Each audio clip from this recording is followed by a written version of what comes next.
आप सभी को नए साल की हार्दिक अभिनंदन। कल आपका नए साल की शुरुआत हो रहा है, तो हम आपको 2 शब्दों में कहना चाहते हैं। हम खुद बदल सकते हैं, दूसरे को बदल नहीं सकते। हम खुद बदल सकते हैं, हम दूसरे को बदल नहीं सकते। हम अपने मन को समझा सकते हैं, दूसरे को मन को समझा नहीं सकते। साथियों, सभी को अपना कर्तव्य है कि हम देश में अमन शांति कायम रखें। तो हमें अपने को समझना होगा। जो भी पीछे गलतियां हुए उसे भूलकर नए सिरे से आगे बढ़ाएं। जय हिंद दोस्तों, मैं दीपक कुमार आप सभी को ATC A2D चैनल में स्वागत करते हैं।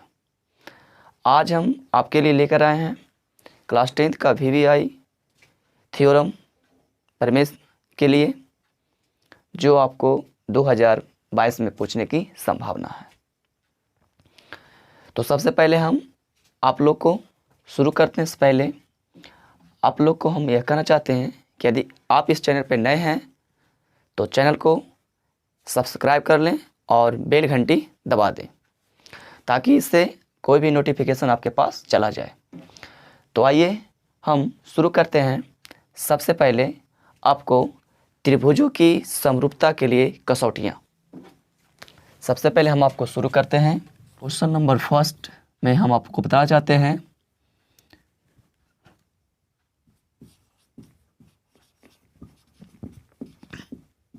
त्रिभुजों के समरूपता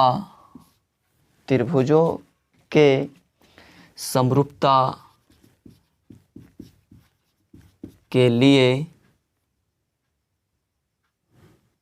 शर्तें। त्रिभुजों के समरूपता के लिए शर्तें। यह जो थ्योरम का पहला भाग है, पहले आपको इसको समझना होगा, क्योंकि यह आपको 2 नंबर देकर जा सकता है। यानी क्वेश्चन पूछ सकता है कि समरूप करने के कितने नियम हैं, तो आप सिर्फ 2 नियम कर सकते हैं, 2 पर टिक मार सकते हैं। तो हम क्यों किसी आकृति को समरूप कहेंगे? तो सबसे पहले कहा जाता है, इसको समझने के लिए सबसे पहले कहा जाता है कि समरूप होने के लिए, त्रिभुज को समरूप होने के लिए 2 शर्तें होते हैं। सबसे पहले हम इसको ही लिखेंगे।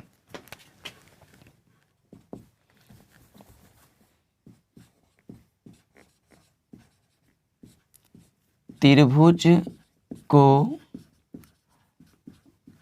समरूप होने के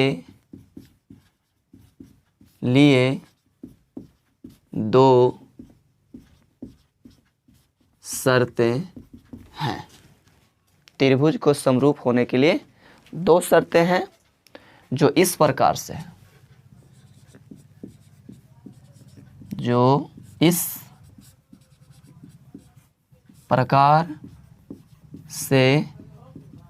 है।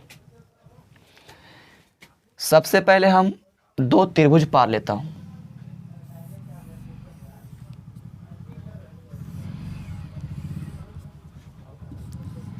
नामाकरण कर देंगे ABCDEF।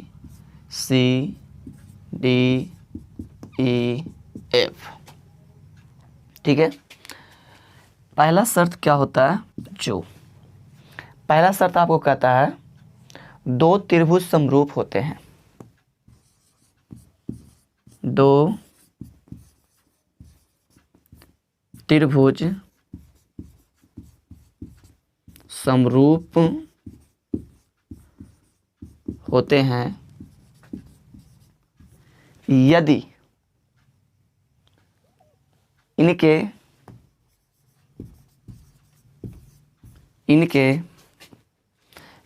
इनके संगत कोण बराबर हो। इनके संगत कोण बराबर हो। पहला शर्त यह है। आइए फिगर से हम आपको बताना चाहते हैं कि संगत कोण कौन है। ए का संगत कोण डी होगा, यानी ए बराबर डी।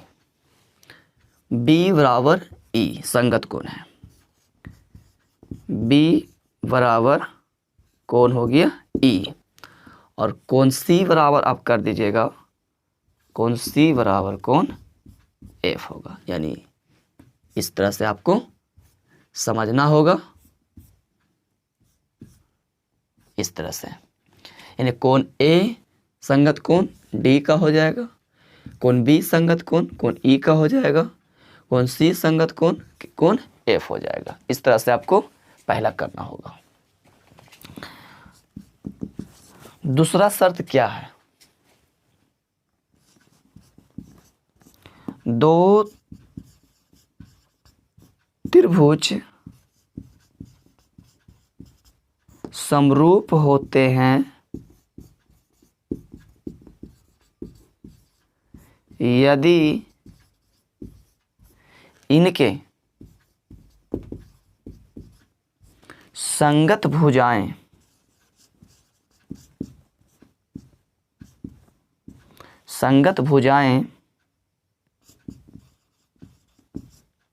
एक ही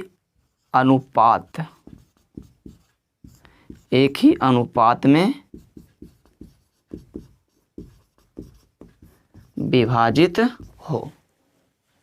तो आइए भुजाएं समझते हैं। यह भुजा इस भुजा का अनुपात होगा AB बटा डी बराबर BC बटा EF, BC बटा EF बराबर AC बटा DF, AC बटा DF। आपको इतना करना होगा, आपको 2 नंबर मिल जाएगा। तो हम आपसे यही कहना चाहते हैं कि इसे आप बढ़िया समझ लें, क्योंकि आपको एग्ज़ाम में 2 नंबर दिलाकर जा सकता है।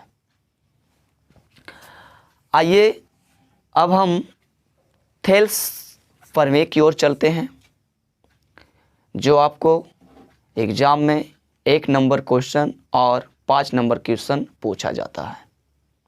1 नंबर क्वेश्चन क्या पूछा जाता है, जो हम आपको बताना चाहते हैं। दूसरा क्वेश्चन आपको रहेगा कि 2 समकोणिक त्रिभुजों में 2 समकोणिक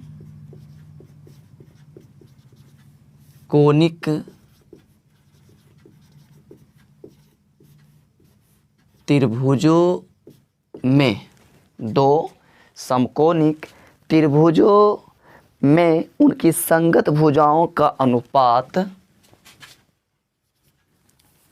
2 समकोणिक त्रिभुजों में उनकी संगत भुजाओं का अनुपात सदैव समान रहता है। किसने प्रतिपादन किया? तो आपका इसका आंसर हो जाएगा थेल्स हो जाएगा। ठीक है, लेकिन आपको इससे काम नहीं चलने वाला है। यह सिर्फ आपको 1 ही नंबर का क्वेश्चन पूछा जाता है। देखिए, तीसरा क्वेश्चन है आपका थ्योरम है, जो आपको एक अच्छा नंबर देकर जा सकता है। कह रहा है कि यदि किसी त्रिभुज की एक भुजा के समानांतर अन्य दो भुजाओं को भिन्न भिन्न बिंदुओं पर प्रतिच्छेद करने के लिए एक रेखा खींची जाए तो ये अन्य भुजाएं एक ही अनुपात में विभाजित हो जाती है। ये आप देख रहे हैं, आपको एग्जाम में भी इसी तरह का क्वेश्चन आपको दिया हुआ रहेगा, तो आपको इसको क्या करना होगा, आपको बनाना होगा। तो सबसे पहले जो प्रश्न कह रहा है उस प्रश्न को आप पढ़िए। प्रश्न क्या कर रहा है, बढ़िया से पढ़ना होगा। कह रहा है कि यदि किसी त्रिभुज की एक भुजा के समानांतर, एक त्रिभुज बोल रहा है, तो आइए हम एक त्रिभुज बना लेते हैं।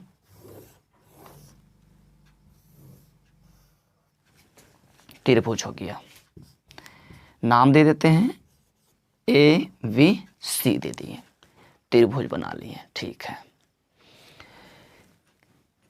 त्रिभुज, यदि किसी त्रिभुज की एक भुजा के समानांतर, अब त्रिभुज के 3 भुजा होते हैं, तो एक भुजा के समानांतर मान लेते हैं BC का समानांतर एक भुजा ले लिए और इसका नामकरण हम कर लेते हैं DE कर लेते हैं। यह बोल रहा है समानांतर अन्य 2 भुजाओं को, अन्य 2 भुजा क्या होगा, AB और AC हो गया, को भिन्न भिन्न बिंदु DE पर प्रतिच्छेद करने के लिए एक रेखा खींची जाए। एक रेखा हम खींचें तो ये अन्य भुजाएं एक ही अनुपात में विभाजित करता है, यानी ये अन्य 2 भुजाएं एक ही अनुपात में विभाजित, यानी AD बटा BD बराबर हो जाएगा AE बटा EC होता है। आपको इस तरह से पहले, सबसे पहले फिगर पाना होगा, ठीक है, और इस फिगर को आपको पहले लिख देना होगा। तो आइए हम लिखते हैं इसी फिगर को। सबसे पहले क्या कह रहा है, जो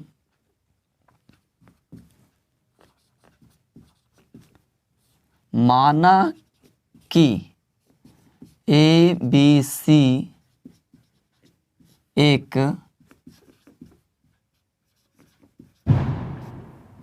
त्रिभुज है, ठीक, मान लिए, माना कि ABC एक त्रिभुज है जिसमें BC के समानांतर, जिसमें भुजा BC के समानांतर, ऐसे लिख सकते हैं,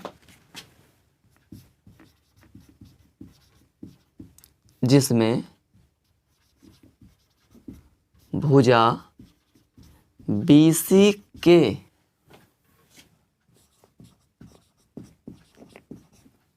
समानांतर, इसका संकेत आप ऐसे लिख सकते हैं, भुजा BC के समानांतर, BC के समानांतर हो गया। DE एक रेखा खींचे, DE एक रेखा खींचे जो भुजा AC और भुजा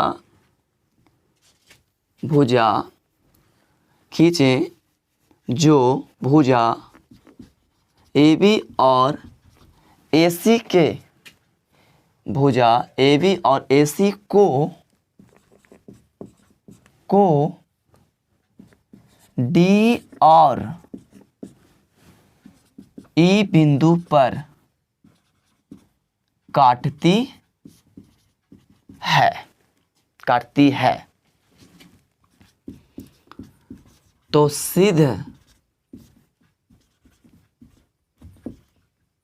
सिद्ध करना है कि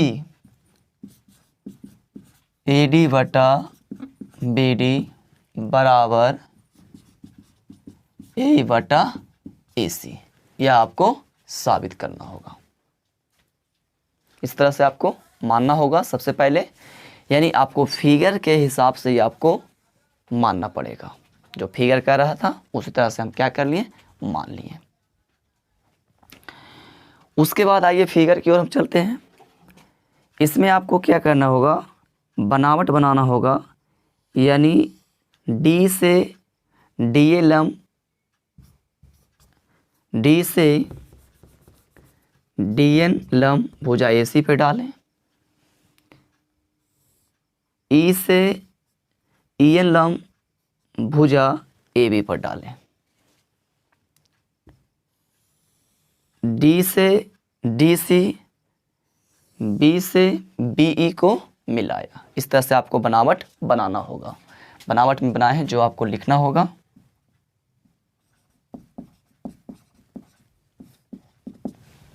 बनावट में क्या लिखना होगा? कोण डी से डी एन लंब ए सी पर तथा कोण ई से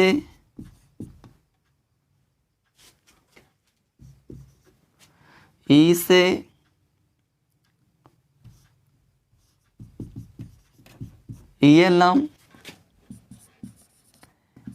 ए बी पर डाला।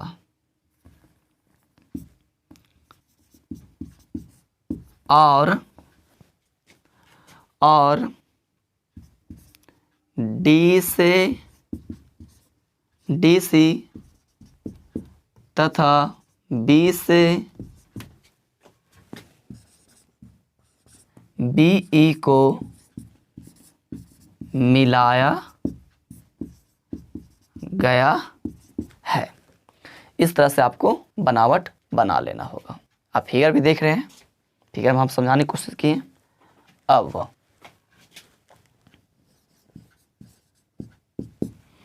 अब देखिए क्या चलना होगा, जो बताते हैं आपको। सबसे पहले आप त्रिभुज को उठाइएगा, ए डी ई ए, त्रिभुज ए डी ई, ठीक है। त्रिभुज ए डी ई तथा दूसरा त्रिभुज आप क्या उठाइएगा, यह देख रही है डी ई बी, यह आपको उठाना होगा। त्रिभुज हो जाएगा दूसरा त्रिभुज बी डी ई से, आपको ये दोनों को लेकर चलना होगा। यानी हम देख रहे हैं कि यह भाग को, यानी इस साइड वाले को ले रहे हैं, इस साइड वाले को ले रहे हैं। यहाँ देखिए, तो आप दोनों त्रिभुज का क्षेत्रफल निकालिएगा। तो त्रिभुज का क्षेत्रफल आप जानते होंगे, त्रिभुज का क्षेत्रफल होता है, आपको हो जाएगा डी ई एफ का क्षेत्रफल 1/2, आधार देखिए आपका हो जाएगा AD, और लंब आपको देखिए हो जाएगा EM। समीकरण फर्स्ट मानिएगा। दूसरा त्रिभुज का क्षेत्रफल हो जाएगा VDE का क्षेत्रफल हो जाएगा 1/2, आधार देखिए आपको हो जाएगा, यही हो जाएगा BD, और लंब आपको ही रहेगा EM। समीकरण 2 हो गया, ठीक है। अब आपको करना होगा समीकरण 1 और समीकरण 2। समीकरण 1 और समीकरण 2 से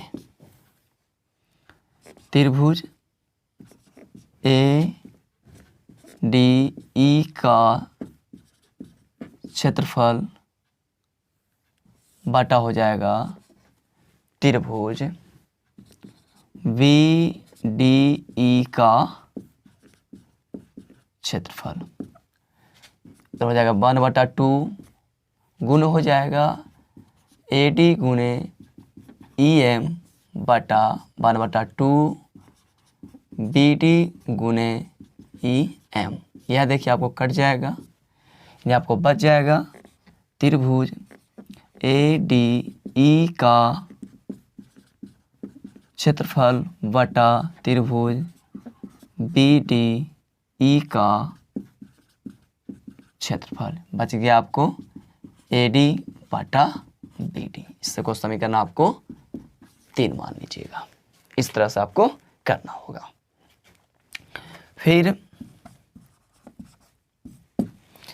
फिर आपको क्या करना होगा, अब हमको इस साइड से पढ़ना होगा, यानी ए ई डी ए यह पढ़ना होगा। त्रिभुज हो जाएगा ए ई डी तथा त्रिभुज, ये देखिए आपको पढ़ना होगा इस तरह से, यानी डी ई सी बनेगा त्रिभुज डी ई सी से। त्रिभुज का क्षेत्रफल ही निकालना होगा। त्रिभुज ए ई डी का क्षेत्रफल बराबर हो जाएगा 1/2। आधार देखिए आपका हो जाएगा ए गुने हो जाएगा, लंब आपको हो जाएगा यह देखिए डी एन, समीकरण इसको मान लीजिएगा 4। त्रिभुज डी ई सी का क्षेत्रफल 1/2, आधार आपका हो जाएगा ई सी कर लीजिएगा, और लंब आपका हो जाएगा डी एन। समीकरण 5 हो जाएगा आपका। समीकरण 4 और 5 से, समीकरण 4 और समीकरण 5 से हो जाएगा आपका त्रिभुज ए ई डी का क्षेत्रफल बटा त्रिभुज डी ई सी का क्षेत्रफल बराबर हो जाएगा 1/2 गुने ए ई गुने डी एन बटा 1/2 गुने ई सी गुने डी एन। देखिए यह कट रहा, यह कट गया आपका, बच गया। आपको ट्रायंगल कर सकते हैं। त्रिभुज ए ई डी का क्षेत्रफल बटा ट्रायंगल त्रिभुज डी ई सी का क्षेत्रफल बराबर बच जाएगा ए ई बटा ई सी। समीकरण इसको आप कर लीजिएगा 6। इस तरह से आपको करना होगा। समीकरण 6 करना होगा। उसके बाद आपको करना होगा समीकरण 3 और समीकरण 6 से। समीकरण 3 और समीकरण 6 को तुलना करेंगे तब हमको सिद्ध हो जाएगा। समीकरण 3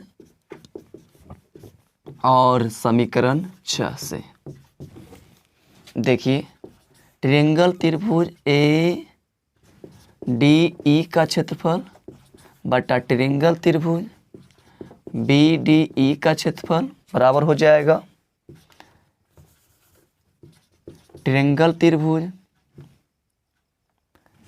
ए ई डी का क्षेत्रफल बटा ट्रायंगल त्रिभुज डी ई सी का क्षेत्रफल, यानी आपका हो जाएगा इसका ए डी बटा बी डी बराबर हो जाएगा ए बटा ई सी। यही आपको प्रूव्ड करना होगा। और यह क्वेश्चन आपको 5 नंबर में होगा। इस वीडियो को आप रिपीट करके देखें, क्योंकि वीडियो अपलोड रहेगा। आपको एक बार नहीं 2 बार इसको देख कर देखिए, समझ में आ जाएगा आपको, हमको उम्मीद है। और इसी का थेल्स का विलोम में भी आपको इसी प्रकार से सिद्ध करना होगा। सिर्फ थोड़ा सा परिवर्तन करना होगा, आपको सिद्ध हो जाएगा। जय हिंद, जय भारत।